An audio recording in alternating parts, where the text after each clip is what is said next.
ऐसे में जो air chief marshal Amarjeet Singh का जो बयान आया है, वो क्या लगता है आपको, वो एक डरावनी पिक्चर हमारे सामने नहीं रखता? देखिए, जहाँ तक मैंने सुना है, ये एयर चीफ मार्शल बड़े अच्छे प्रबुद्ध व्यक्तित्व हैं, बड़े स्ट्रेट फॉरवर्ड आदमी हैं और एक सोल्जर हैं, एक सिपाही हैं जी।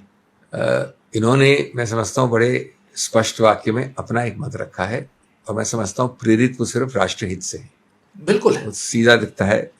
अब उसमें उनका जो है एक बहुत महत्वपूर्ण मुद्दा है जो कि कई दशकों से भारत को तंग कर रहा है और मैं समझता हूँ ये चीज़ भारत को तंग अलग अलग सरकारों में किया है, उसको उन्होंने अंडरलाइन किया है, तो उसको सकारात्मक रूप में देखना चाहिए। वो है विलंब जी।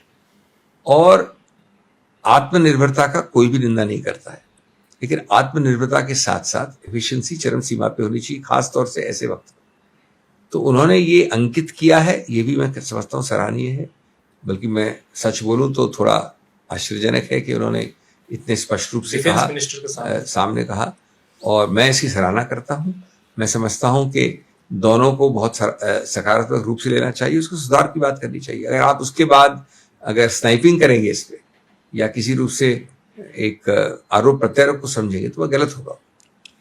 और इसमें कोई शक नहीं है कि हम बहुत गौरवशाली फील करते हैं कि हमारी अस्त्र शस्त्र इस्तेमाल होते हैं, लेकिन साथ साथ आपको हमारी उन सब एजेंसीज पे समय सीमाएं बांधनी चाहिए। बिल्कुल। कि जब मैंने प्रशांत जी से ऑर्डर किया तो प्रशांत जी को 1-2 महीने का विलंब अलाउड होता है। राइट। जब 2 महीने का विलंब 12 महीने का विलंब हो जाता है तो ये आपकी खुशकिस्मती है कि उस दौरान पाकिस्तान या कोई आदमी आप पर आक्रमण नहीं करता। लेकिन उनका फ्रस्ट्रेशन, डॉक्टर सिंह भी, उनका जो फ्रस्ट्रेशन एयर चीफ मार्शल का दिखाई दे रहा है, उसके अगर बिटवीन द लाइंस में पढ़ूं तो प्रोक्योरमेंट में बहुत तब्दीलियां हुई हैं पिछले 10 सालों में मोदी जी के आने के बाद, और बहुत सारी पॉलिटिकल फैसले ज़्यादा हो रहे हैं और जो प्रोफेशनल इनपुट होना चाहिए सेनाओं का, जैसे फॉर एग्जांपल सेना, मैं अगर राफेल का एग्जांपल लूँ तो सेना की डिमांड थी, एयरफोर्स की डिमांड थी 124। सेना के पास 5 ऑपरेशनल कमांड है एयरफोर्स के, वो 5 ऑपरेशनल कमांड उनको डिस्ट्रीब्यूट करने जहाज, तो उनकी 124 की बड़ी लाजमी वो थी डिमांड, उसको आपने 36 कर दिया और टेक्नोलॉजी ट्रांसफर के बगैर कर दिया। राफेल को लेके सवाल खड़े हुए हैं इंटरनेशनल मीडिया में बहुत, उनकी और ज्यादा निर्भरता एक देश पे, हाँ, ये और सवाल खड़ा हुआ है। लेकिन देखिए, इन चीजों में हम ज्यादा टिप्पणी इसलिए नहीं कर सकते, हमारे पास सब तथ्य नहीं होते जी। मेरा तो 2 चीज इस पर सिद्धांत है। एक तो एक डिफेंस एक्विजिशन काउंसिल है, डीएसी, पुरानी है, अंतिम निर्णय उसको लेना होता है, लेकिन वो निर्णय उस काउंसिल में पूरी तरह से प्रोफेशनल इनपुट से आता है, सिपाही के इनपुट से आता है, न कि आपके और मेरे एडमिनिस्ट्रेटिव इनपुट से कभी नहीं होना चाहिए। दूसरा, कई बार ये होता है कि हम कहते हैं कि भाई मांग इतनी है, लेकिन तुरंत करने के लिए उसको आधी या 1/3 करके खत्म करो। वो कई बार काउंटर प्रोडक्टिव हो जाता है, क्योंकि वो आप समय के लिए जी रहे हैं, उस पल के लिए जी रहे हैं, न कि भविष्य के लिए या मध्यम समय के लिए। ये थोड़ा सा हमको रखना चाहिए। लेकिन एयर मार्शल ने एक दूसरा ज्यादा गंभीर मुद्दा उठाया है, वो ये कि जहां पर आप आंतरिक निर्माण करते हैं जी, वो निर्माता जो है आपके स्वदेशी, वहां पर आपको एक कैरेट और स्टिक पॉलिसी करनी पड़ेगी। रिसर्च में भी इन्वेस्टमेंट, डिलीवरी में भी, रिसर्च से लेके डिलीवरी तक, क्योंकि आप बिल्कुल प्रोत्साहित करना चाहते हैं, उनकी प्रशंसा करते हैं, लेकिन इसलिए सिर्फ कि अगर ये निर्माता अगर विदेश का हो तो आप तो कैंसिल कर दोगे। वो बात उन्होंने अंडरलाइन की है जी। और कई बार ये ज्यादा बेहतर है कि आप आत्मनिर्भर को छोड़ के बाहर से लें, अगर आपको वास्तविक आवश्यकता है, और आपका जो आत्मनिर्भर सोर्स है, स्वदेशी सोर्स, वो आप जानते हैं कि पहले कई बार उसने समय सीमा का उल्लंघन किया। ये बात उन्होंने कही, बहुत महत्वपूर्ण है जी जी। इसी से रिलेटेड, हालांकि अभी आप बता रहे थे करगिल वार के समय में अटल बिहारी वाजपेयी ने क्या किया था। प्रधानमंत्री नरेंद्र मोदी भोपाल जा रहे हैं और भोपाल में पहले से 1000 से ज्यादा, अखबारों के हिसाब से बता रहा हूँ, खबर के हिसाब से ज्यादा कटआउट्स लगाए गए हैं, लगाए जा रहे हैं। यही बात, कर्नल सोफिया के और व्योमिका सिंह के, इनके एक तरफ अभी भी कर्नल सोफिया को आतंकवादी के बहन कहने वाले के ऊपर केसेस चल रहे हैं, और दूसरी खुले घूम रहे वो मंत्री। ये दोनों चीजें अलग अलग रूप में एक बहुत ही भर्सना योग चीजें हो रही हैं।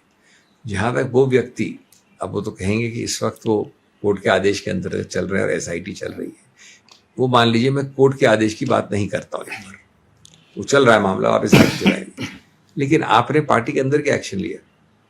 वो तो था आदेश, और जो केस था वो था कि ये आदमी अरेस्ट करेंगे कि नहीं उनको, जी वो एक अलग छोड़ दीजिए, अरेस्ट हुए नहीं हुए, चल रही है एसआईटी, और वो उनको बोलने से प्रतिबंध किया गया वगैरह। पार्टी के रूप में क्या किया? अगर अभी कोई प्रादेशिक पार्टी होती और ये करती, कोई राष्ट्रीय पार्टी होती करती, तो आप तो उसकी हर प्रकार से भर्सना करते। तो पार्टी में आपने कुछ नहीं किया, उल्टा समर्थन किया एक तरह से। दूसरा, ये भी सस्तीकरण का एक, राजनीतिकरण और सस्तीकरण का एक द्योतक है।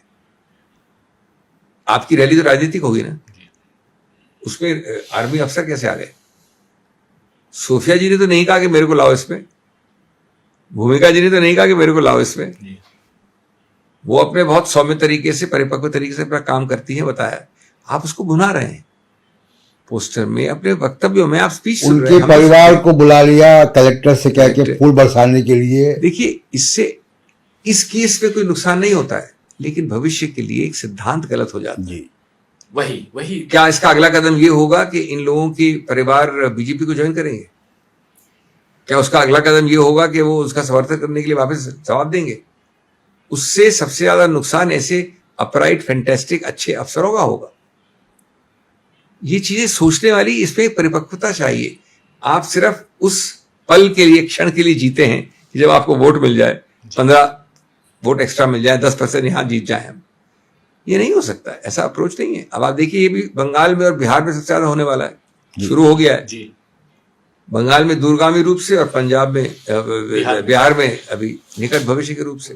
हर बिहार के प्रोजेक्ट में, हर बिहार के यात्रा में, हर बंगाल के प्रोजेक्ट या यात्रा में आप कहीं ना कहीं सीधे या परोक्ष रूप से इसके तरफ आप एक पाएंगे। ये हमारे आर्म्ड फोर्सेस की उपलब्धि है, आप ये भी कह सकते सरकार की उपलब्धि है, लेकिन राजनीतिक रैली में ये उपलब्धि की बात करना तो सस्तीकरण और राजनीतिकरण है। जी